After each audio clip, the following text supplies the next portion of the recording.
ನಮಸ್ತೆ ಎಲ್ಲರಿಗೂ, welcome back to my YouTube channel Desi life in UAE. ಹೇಗಿದ್ದೀರಾ ಎಲ್ಲರೂ? ಇವತ್ತು ನಾನು ಕ್ವಿಕ್ ಆಗಿ ಮಾಡುವಂತಹ ಎಗ್ ಸ್ಟಾರ್ಟರ್ ರೆಸಿಪಿಯನ್ನು ತೋರಿಸ್ತಿದ್ದೇನೆ. ಎಗ್ನಲ್ಲಿ ಪ್ರೋಟೀನ್ನ ಅಂಶ ತುಂಬಾ ಜಾಸ್ತಿ ಇರ್ತದೆ. ಅಂದರೆ ಈಗ ಒಂದು ಎಗ್ ತೊಗೊಂಡ್ರೆ ಅದರಲ್ಲಿ almost 6 to 7 grams of protein ಇರ್ತದೆ.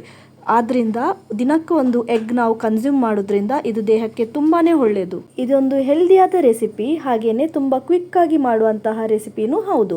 ಸ್ವಲ್ಪನೇ ಇಂಗ್ರೀಡಿಯೆಂಟ್ಸ್ ಸಾಕು ಈ ರೆಸಿಪಿನ ಮಾಡೋದಕ್ಕೆ. ಹಾಗಾದರೆ ತಡ ಯಾಕೆ, ಬನ್ನಿ ನೋಡೋಣ ಈ ರೆಸಿಪಿನ ಹೇಗೆ ಮಾಡೋದಂತ ಹೇಳಿ. ಇಲ್ಲಿ ನಾನು 3 ಮೊಟ್ಟೆಯನ್ನು ಬೇಯಿಸಲಿಕ್ಕೆ ತಗೊಂಡಿದ್ದೇನೆ. ಇದಕ್ಕೆ ಬೇಯಿಸುವಾಗ ಸ್ವಲ್ಪ ಉಪ್ಪು ಹಾಕಿಕೊಂಡು ಬೇಯಿಸ್ಕೊಳ್ಳಿ. ಮೊಟ್ಟೆ ಸರಿಯಾಗಿ ಬೆಂದ ನಂತರ ಅದರ ಸಿಪ್ಪೆಯನ್ನು ತೆಗೆದು ಈ ರೀತಿಯಲ್ಲಿ ಅದನ್ನು ಕಟ್ ಮಾಡಿಕೊಳ್ಬೇಕು. ನಂತರ ಈಗ ಫ್ರೈಗೆ ಬೇಕಾಗಿರುವ ಮಸಾಲವನ್ನು ಮಾಡುವ. ಇಲ್ಲಿ ನಾನು 2 ಸ್ಪೂನ್ ಮೆಣಸಿನ ಪುಡಿಯನ್ನು ತಗೊಂಡಿದ್ದೇನೆ. ಅದಕ್ಕೆ ಅರ್ಧ ಸ್ಪೂನ್ ಅರಶಿನ ಹುಡಿ ಮತ್ತು ರುಚಿಗೆ ತಕ್ಕಷ್ಟು ಉಪ್ಪು, ಅರ್ಧ ಸ್ಪೂನ್ ಗರಂ ಮಸಾಲ, ಸ್ವಲ್ಪ ವಿನೆಗರ್ ಹಾಕಿಕೊಂಡು ಚೆನ್ನಾಗಿ ಮಿಕ್ಸ್ ಮಾಡ್ಕೋಬೇಕು.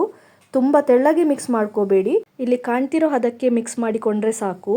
ಈಗ ನಾವು ಮಾಡ್ಕೊಂಡಿರೋ ಮಸಾಲವನ್ನು ಎಗ್ಗಿದ ಎಲ್ಲ ಸ್ಲೈಸಿಗೆ ಚೆನ್ನಾಗಿ ಹಾಕ್ಕೋಬೇಕು. ಮಸಾಲವನ್ನು ಸ್ವಲ್ಪ ಕೇರ್ಫುಲ್ ಆಗಿ ಹಾಕ್ಕೋಬೇಕಾಗ್ತದೆ. ಯಾಕಂತ ಹೇಳಿದ್ರೆ ಎಗ್ ಯೋಕ್ ಅಂದರೆ ಮೊಟ್ಟೆಯ ಹಳದಿ ಭಾಗ ತುಂಬ ಸೆನ್ಸಿಟಿವ್ ಆಗಿರ್ತದೆ. ಇದನ್ನು ನಾವೊಂದು 15 ಮಿನಿಟ್ಸ್ ಮ್ಯಾರಿನೇಟ್ ಆಗಲಿಕ್ಕೆ ಬಿಟ್ಬಿಡಬೇಕು. ಹಾಗೇನೆ ನಿಮಗೆ ಅಲ್ಲೊಂದು ವೈಟ್ ಬೌಲ್ ಕಾಣ್ತಾ ಇರ್ಬೋದು. ಆ ಬೌಲಲ್ಲಿ ನಾನೊಂದು 4 ಸ್ಪೂನ್ ಅಷ್ಟು ರವೆ ತಗೊಂಡಿದ್ದೇನೆ. ಅದಕ್ಕೆ 2 ಸ್ಪೂನ್ ಅಷ್ಟು ರೈಸ್ ಫ್ಲಾರ್ ಮತ್ತು ಸ್ವಲ್ಪ ಉಪ್ಪು ಹಾಕಿಕೊಂಡು ಇಟ್ಕೊಂಡಿದ್ದೇನೆ. ಈ ರವಾ ಮಿಕ್ಸನ್ನು ಪ್ರಿಪೇರ್ ಮಾಡಿರುವ ವಿಡಿಯೋ ಕ್ಲಿಪ್ಪಿಂಗ್ಸ್ ಆ್ಯಕ್ಚುಲಿ ನನ್ನ ಹತ್ರ ಡಿಲೀಟ್ ಆಗಿ ಹೋಯಿತು. ಓಕೆ, ಈಗ ಮೊಟ್ಟೆನ ಮ್ಯಾರಿನೇಟ್ ಮಾಡಲಿಕ್ಕೆ ಇಟ್ಟು 15 ನಿಮಿಷ ಆಯಿತು. ಈಗ ಒಂದು ಗ್ಯಾಸಲ್ಲಿ ಪ್ಯಾನ್ ಇಟ್ಕೊಂಡು ಅದಕ್ಕೆ ಸ್ವಲ್ಪ ತೆಂಗಿನೆಣ್ಣೆ ಹಾಕ್ಕೊಂಡಿದ್ದೇನೆ. ತೆಂಗಿನೆಣ್ಣೆ ಬಿಸಿ ಆಗುವಷ್ಟರಲ್ಲಿ ನಾವು ಮಸಾಲ ಹಾಕಿಟ್ಟ ಮೊಟ್ಟೆಯನ್ನು ಆಗಲೇ ಮಾಡಿ ಇಟ್ಟುಕೊಂಡಿರುವಂತಹ ರವದ್ದು ಮಿಕ್ಸಿಗೆ ಅದ್ದಿಕೊಂಡು ಹೀಗೆ ಎಣ್ಣೆಯಲ್ಲಿ ಹಾಕಿ 2 ಸೈಡ್ ಕೂಡ ಚೆನ್ನಾಗಿ ಫ್ರೈ ಮಾಡ್ಕೋಬೇಕು. 2 ಸೈಡ್ ಕೂಡ ಎಣ್ಣೆಯಲ್ಲಿ ಚೆನ್ನಾಗಿ ಫ್ರೈ ಆಗುವಾಗ ಎಗ್ ತುಂಬ ಕ್ರಿಸ್ಪಿಯಾಗಿ ಆಗ್ತದೆ. ಇಲ್ಲಿ ನಾನು ಫ್ರೈ ಮಾಡಲಿಕ್ಕೆ ತೆಂಗಿನ ಎಣ್ಣೆಯನ್ನು ಹಾಕ್ಕೊಂಡಿದ್ದೇನೆ. ಹಾಗಾಗಿ ಆ ರವದ್ದು ಪೌಡರ್ ಕೂಡ ಒಳ್ಳೆ ಟೇಸ್ಟ್ ಕೊಡ್ತದೆ.